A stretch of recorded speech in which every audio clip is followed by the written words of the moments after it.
Praise the lord.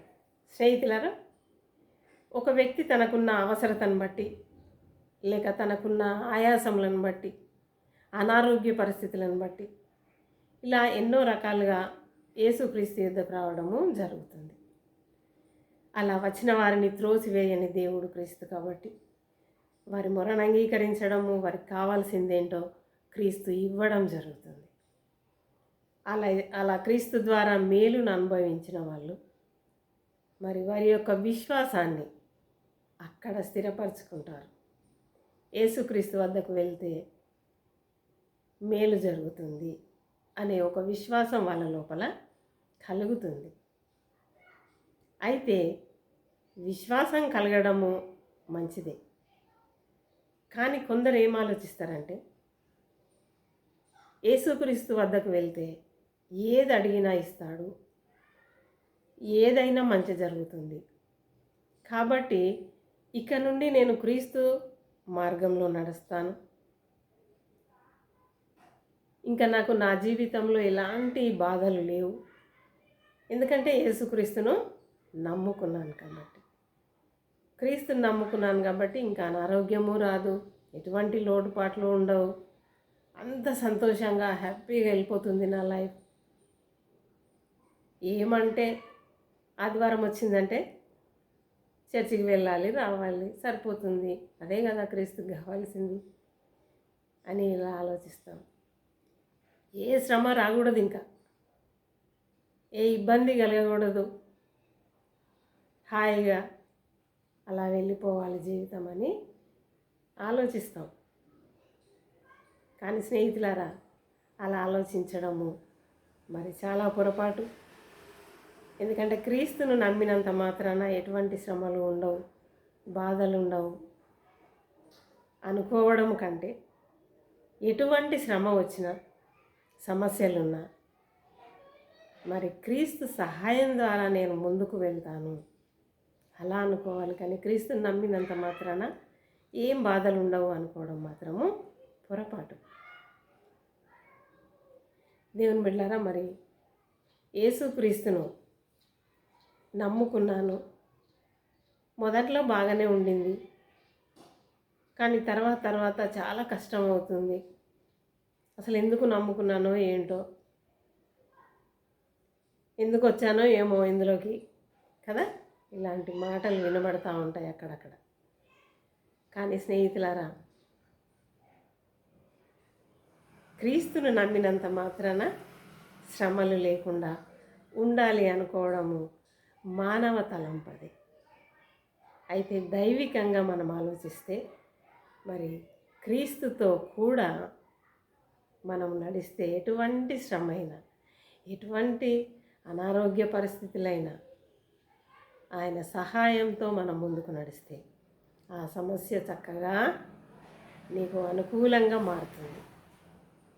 నువ్వు కష్టపడుతున్నాను అనే ఆ తలంపు నీలో నుండి తీసివేయబడుతుంది. ఏది ఉన్నా, ఏది జరిగినా నాతో క్రీస్తు ఉన్నాడనే ధైర్యంతో ముందుకు మనము నడుస్తాం. స్నేహితులారా, మరి బైబిల్ గ్రంథంలో హెబ్రీలకు రాసిన పత్రిక 11వ అధ్యాయంలో ఈ విశ్వాసమును గురించి మనకు కనబడుతుంది. బైబిల్ గ్రంథంలో మరి పాత నిబంధన, క్రొత్త నిబంధన ఈ రెండు భాగాలు మనం చూసినట్లయితే మన పితరులు మరి ఎందరో విశ్వాసంపై ఆధారపడి దేవునిపై మీలాగా నాలాగా విశ్వాసం ఉంచి మరి అనేకమైన శ్రమల గుండా వెళ్తున్నప్పటికీ వారి విశ్వాసాన్ని కాపాడుకుంటూ దేవునికి మహిమకరంగా జీవించారు. కాబట్టి స్నేహితులారా, విశ్వాసాన్ని కాపాడుకోవడం మనం నేర్చుకోవాలి. వెనుకకు చూడడము అది చాలా బలహీనమైన విషయం. విశ్వాసంలో ముందుకు నడుస్తూ దేవునికి మహిమకరంగా జీవించడము ఒక విశ్వాసిగా మనం చేయాలి. మరి హెబ్రీ పత్రిక 11వ అధ్యాయం అంతా మరి చదవండి. అందులో అనేకులు భక్తులు వారి విశ్వాస జీవితంలో ఎలా ముందుకు నడిచారు అనేది మరి అపోస్తలుడైన పౌలు గారు చక్కగా రాసిపెట్టారు మన కొరకు. కాబట్టి ఆ అధ్యాయం అంతా చదివి బలపడదాం. మరి అబ్రహాము శారాలు విశ్వాసం ద్వారానే వృద్ధాప్యంలో పిల్లల్ని కన్నారు, కుమారుని. అదేవిధంగా జకరియా, ఎలిజబెత్ అమ్మలు అలా ఎన్నో ఎన్నో ఆశ్చర్య అద్భుత కార్యాలు కేవలము దేవునిపై విశ్వాసం ఉంచి వాళ్ళు ఆశ్చర్య కార్యాలను చూశారు. దేవుని బిళ్ళారా, అదేవిధంగా పౌలు తను యేసుక్రీస్తుని నమ్మకముందు చాలా రాయల్ ఫ్యామిలీలో నుండి వచ్చాడు. అలాంటి వ్యక్తి క్రీస్తుని నమ్మిన తర్వాత ఎన్నో శ్రమలు అనుభవించాడు, ఎన్నో శ్రమలు. అయినప్పటికీ ఏ ఒక్క రోజు కూడా ఎక్కడ కూడా నేను క్రీస్తును నమ్మినందుకు ఇలాంటి శ్రమలను అనుభవించాను అనే మాట ఎక్కడ కూడా పౌలు మాట్లాడలేదండి. ఇంకా తనన్న గొప్ప మాట ఏంటి? మంచి పోరాటము పోరాడినాను, నా పరుగు కడముట్టించినాను, విశ్వాసాన్ని కాపాడుకున్నాను. చూడండి, విశ్వాసాన్ని కాపాడుకున్న, ఎటువంటి శ్రమలో ఉన్నప్పటికీ విశ్వాసాన్ని మాత్రం నేను కాపాడుకున్నాను అన్నాడు. కాబట్టి విశ్వాసాన్ని కాపాడుకోవాలి. దేవుడు మనకిచ్చిన ఈ విశ్వాస జీవితం కేవలం ఉచితంగా మనకు వచ్చింది. కాబట్టి దాన్ని కాపాడుకుంటూ ఒక విశ్వాసిగా అనేకులకు మరి ఆశీర్వాదకరంగా మనం ఉండులాగా దేవుడు మనకు తగిన సహాయాన్ని అనుగ్రహించాలని కోరుకుంటున్నాను. మరి ఆంధ్ర క్రైస్తవ కీర్తనలు 391వ కీర్తనలో ఒక చక్కని పాట ఉంటుంది విశ్వాసం అనే మాట మీద. ఒకసారి విందామా? ఆంధ్ర క్రైస్తవ కీర్తనలు మరి 391వ కీర్తన విందాము.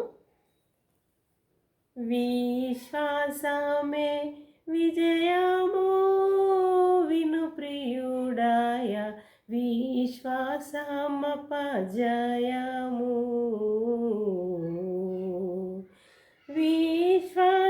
విశ్వాసయుతమైన విసుగని సుకార్యములే విశ్వాసవంతునికి విజయమొసగును నిజము. విశ్వాసమే విజయము విను ప్రియుడాయ, విశ్వాసమపజయము. నిజమే స్నేహితులారా, విశ్వాసయుతమైన జీవితం మనం జీవించినట్లయితే మరి అలాంటి వారికి ఎలా ఉంటుందంట? విజయము అనేది ఉంటుంది. విసుకాని సుకార్యములు అనే మాట ఇక్కడ ఉంటుంది. అంటే విశ్వాస జీవితంలో ఎప్పుడు కూడా విసుగు అనేది మనకు రాకూడదు. ఎందుకు నమ్ముకున్నానో ఏంటో, ఎందుకు వచ్చానో ఏంటో, ఈ మతం ఎందుకు పట్టుకున్నానో ఏంటో, ఇలాంటివి చాలా మాట్లాడతారు. కానీ దేవుని బిళ్ళారా, విసుగని సుకార్యములు ఎప్పుడైతే విసుగు పడకుండా దేవుని మార్గంలో మంచి పనులను చేస్తూ, సుకార్యములు అంటే మంచి పనులు, దేవుని పనులు అలా చేస్తూ మనం ముందుకెళ్తాము, అతనికి విజయం ఉంటుందట. విశ్వాసవంతునికి విజయముందును నిజము. నిజమే క్రైస్తవులారా, మనం దేవుని కార్యాలలో విసుగు పడకుండా నేనెందుకు ఈ పదవిలో ఉన్నాను, నేనెందుకు ఈ విశ్వాస జీవితంలో ఉన్నాను, ఇలాంటి మాటలు మాట్లాడకుండా మరి విసుగక దేవుని కార్యాలలో పాల్గొంటూ విశ్వాస మార్గంలో నడుస్తూ ముందుకు నడుద్దాం. మరి అప్పుడు దేవుడు తప్పకుండా నీవు ఏది చేసినా నీకు విజయాన్ని దేవుడు ఇస్తాడు. కాబట్టి అటువంటి విజయ మార్గంలో నడవడానికి దేవుడు తన కృపను మనకందరికీ అనుగ్రహించుగాక. ఆమేన్, ఆమేన్, ఆమేన్.